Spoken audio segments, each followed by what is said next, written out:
Ba'asham, Yahawashai, Ba'asham, Rakak Wadash. A double honor to the apostles, elders of great millstone. Salutations to you, Akim.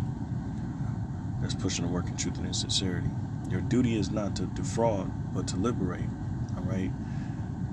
And this is dealing with, the leaders of Israel, okay,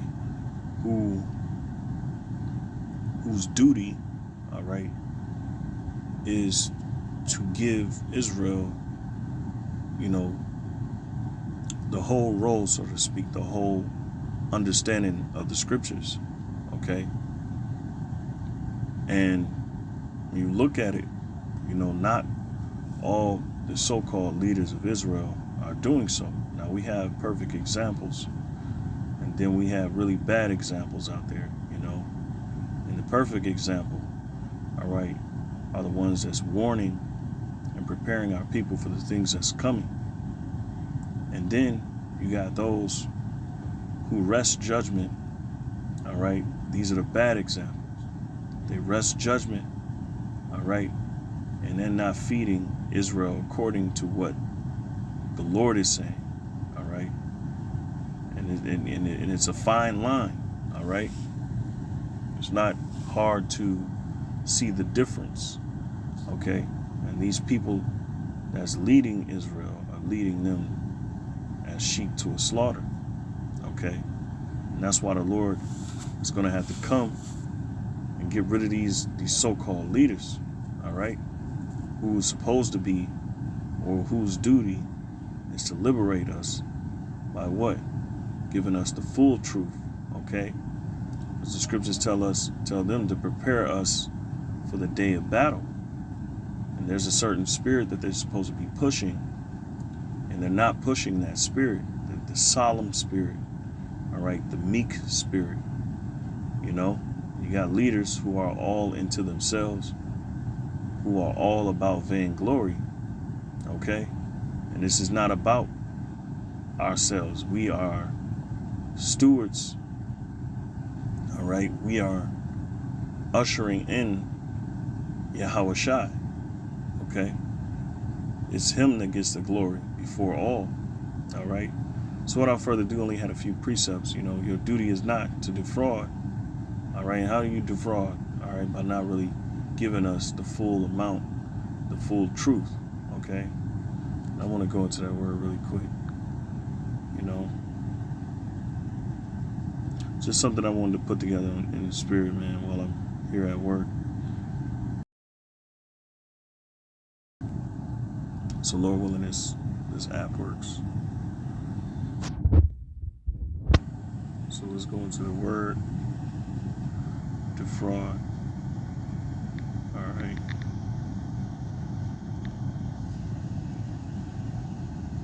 It says deprive of right. All right, and it's our right to know what type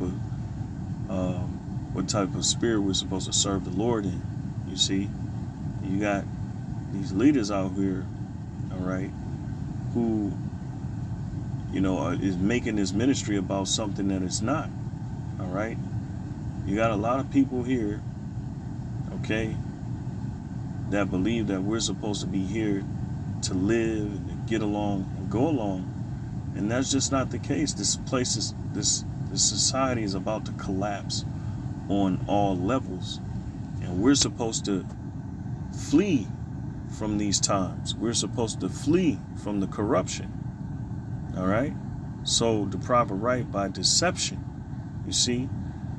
And some do it willingly. Some do it unwillingly. All right? Some people are sincere, but sincerely wrong. Okay? Deception or breach of trust. You see, there's a lot of that going on. Or withholding. All right? And what are we talking about here? We're talking about revealing what the Revelations 13:15 to 18 means. All right? The MOTB being the RFID chip. If you're not telling people that, you're defrauding people. All right? IUIC, ISUPK. And you got to be adamant about these things. and repetitious, because that's how the Lord was with us. He didn't deprive us of anything, but you got leaders depriving us because of self-preservation, or them wanting to bring forth that vain glory. And this ain't about us. We didn't make it anywhere. We're headed into Jacob's trouble. We're trying to be saved from the onslaught, all right, of that flood that's coming, okay, by our enemies. All right, so defraud, a defraudator, all right, to defraud, cheat, that's from the Latin, all right, it says thoroughly, all right, to cheat, swindle, okay, and most of these leaders are swindling us out of our crowns, you see, for their own belly's sake. All right, so I just wanted to look that up really quick. All right, and I'm gonna start with Psalms 82. Like I said, I only had a few precepts. If the Spirit put something else in my mind, I'm gonna go there. All right, okay, so Psalms 82 verses, let's see, 1. And it reads, it says, a psalm of Asaph, God standeth in the congregation of the mighty. He judgeth among the gods. All right, and that's dealing with those that's in leadership. Okay. How long will you judge unjustly? All right, and accept the persons of the wicked. Salah. Okay, and that's what our people do. They accept the person of the wicked. They'll accept Esau. They'll accept some token Negro, all right, who's a token for the elite, all right, only for a little, fame and buzz or clout, okay, all right. They'll accept, these people that's in the world and who are not really trying to change their lives and repent and bring forth fruits meet for repentance, so the Lord will accept us, all right. They'll accept the persons of the wicked. All right, and they'll justify, And the scriptures talk about most justified for reward. All right, I think that's in Isaiah.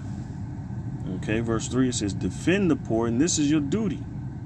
Defend the poor and fatherless.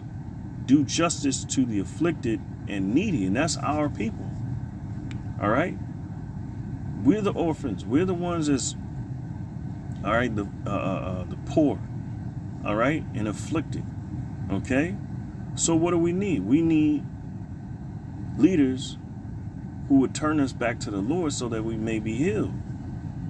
All right, we need leaders that will turn us back to the Lord so that we may be healed.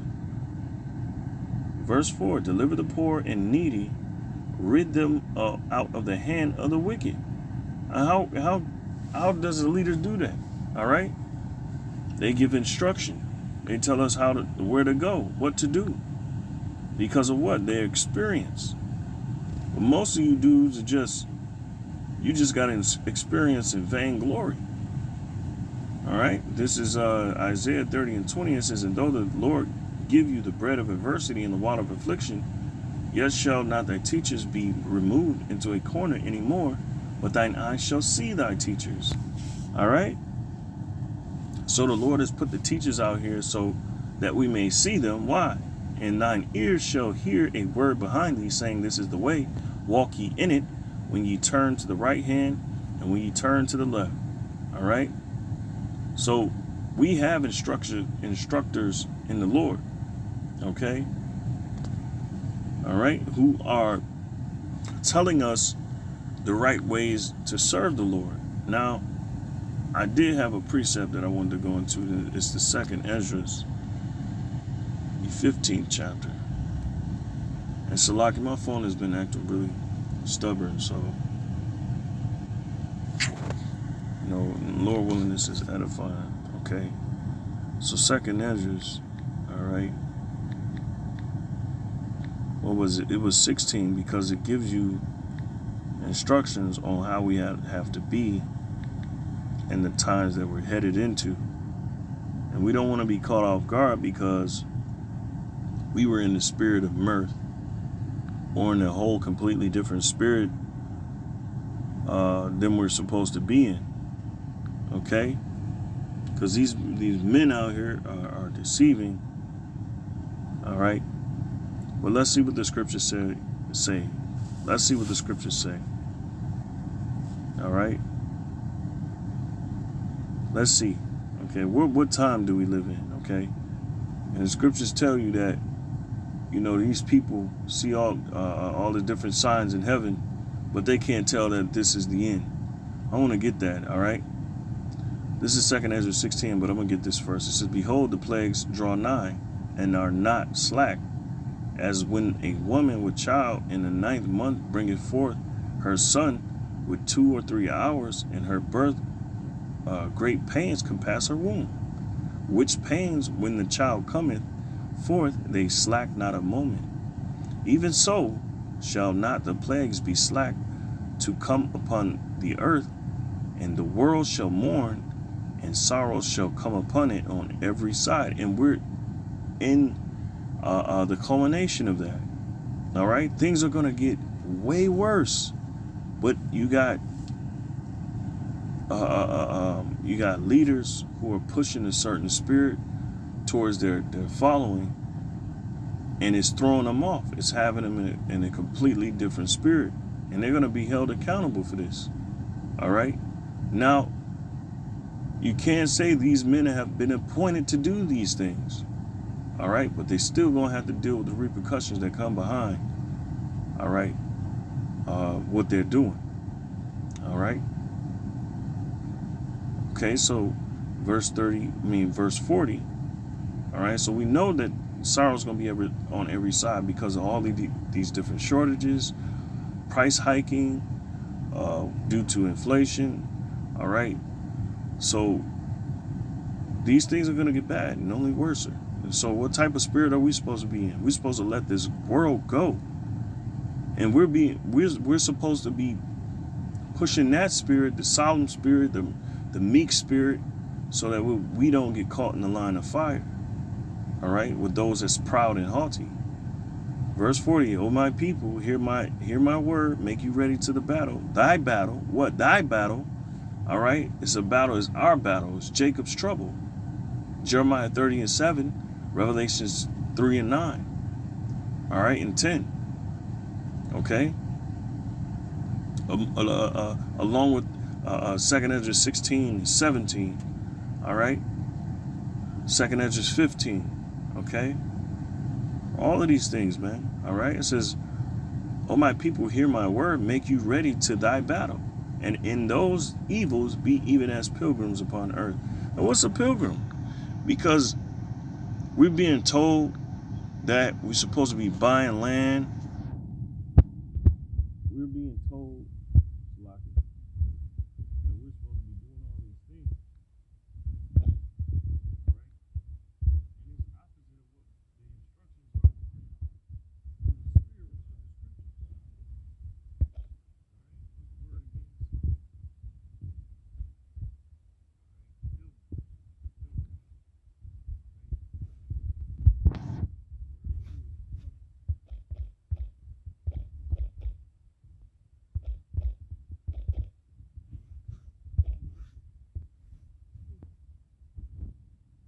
It says a person traveling to a holy place. All right? And we are on a spiritual journey to the kingdom. That's our holy place. And of course, in the bosom, under the shadow of the Lord, man. All right? It says, as a penance or to discharge some vow or religious obligation, or seeking some miracle. That's what we're seeking. We're seeking a miracle. So we're supposed to be seeking after the miracle and not after the things of this world. You know, some people push the militant spirit. Oh, you gotta buy guns and bullets. No, that ain't our warfare. Our warfare is spiritual warfare, because strength is not in the multitude of an host. All right, it's not. Strength comes from heaven. All right, and that's one thing that you Jakes don't understand and you don't have faith in. All right, it's the same thing in the wilderness. All right. So it keeps going. It says also a traveler. All right. It says seeking some miracle. It says seeking some miracle or spiritual benefit. Also a traveler, generally a wayfarer, and that's who we are. We're wayfarers. All right. Let's look in this word wayfarer. It says, no, that ain't it. It says a pedestrian who walks from place to place. And wasn't Yahushua somewhat of a wayfarer? He says he had no dwelling place. All right. And see, we have to take all these things to account because they all pointing to a conclusion of the whole matter of why we're reading this whole and trying to follow these instructions. Okay. All right, so I'm going to read a few more. It says pilgrim, crusader, foreigner, stranger, and that's who we are. We're foreigners and strangers in the land of our captivity, okay? All right, so this is pops out. All right, so yeah, so traveling to a holy place, but I like this one where it says seeking some miracle, all right? And that's the type of spirit we're supposed to be in. We're supposed to be waiting on the Lord for him to rise up to the praise. All right. See my phone acting up again, man. All right. So Salaki. All right. Just been on the tandem lately. Jeremiah 35 and 13. This is one hitter, general statement, general principle, general precept. Hopefully it come up. It don't want to come up. All right, Jeremiah 35 and 13, really quick. And it reads, it says, thus saith the Lord, Yahweh of hosts, the God of Israel, go and tell the men of Judah and the inhabitants of Jerusalem, will ye not receive instruction to hearken to my words, said the Lord Yahweh? All right. And the Lord's have said this plenty of times to Israel throughout our history. All right. They choose not to hearken. Okay. But they choose their own ways. They don't follow after the spirit of the Lord. All right. Let's see if I can find that one. I think it says ask of me, or out my mouth, or something like that. Let's see if it comes up. Yep. Isaiah 30 and 2. 30 and 1 is Salaki. It says, woe to the rebellious children. And how much more now? Jake is actually much more rebellious than they have ever been. All right. Now, because the spirit is heightened, those old spirits are back here, and they're doing what they've been doing throughout antiquity, or perpetually. I say it like that. It says, woe to the rebellious children, said the Lord Yahweh power. It says that take counsel, but not of me. And see, that's the point. They take counsel, but not of the Lord. It says, but not of me, and that cover what they're covering, but not of my spirit, that they may add sin to sin. All right. So you delving into iniquity when you not asking at the Lord's mouth.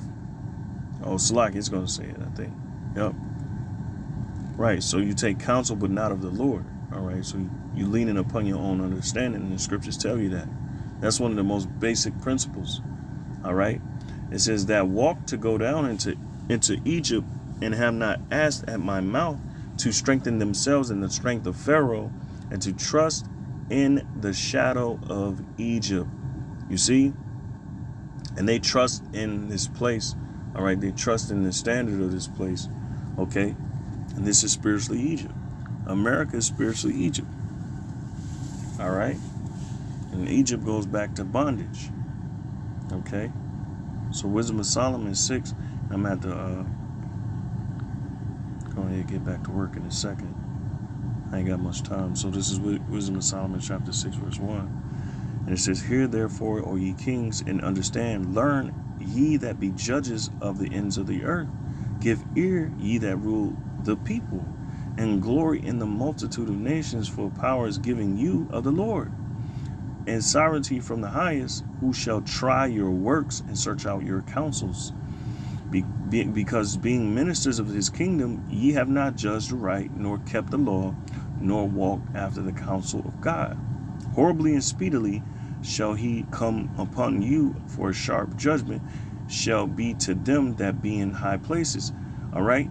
So it ain't just talking about our enemies who are in high places. It's talking about you Negroes, Latinos, and Native Americans who supposed to be leaders in Israel too. All right? Verse 6, for mercy will soon pardon the meanest, but mighty men shall be mightily tormented. You see? All right? With a great position, there comes great responsibility. All right? There comes a huge responsibility, and our responsibility is to let our people know what type of spirit they're supposed to be in, how they're supposed to turn back to the Lord. You know? Hell, because if the leader is arrogant, the people are going to be arrogant and vain. You see? They're going to be vain. You know, what in this lesson was edifying, you know? To Akim and Akwath, you know, yeah, man. You know, things are going to start to kick up. Things are going to change. And they're going to change for the worse, but it's going to be the betterment of this earth. All right? And with that, I want to give all praises, glory, and honor to Yahweh, Ba'asham, Yahweh Shai, Ba'asham, Rakakodash. Double honors to the apostles, elders of great millstone. Salutations to you, Akim, pushing the work in truth and in sincerity. Shalom.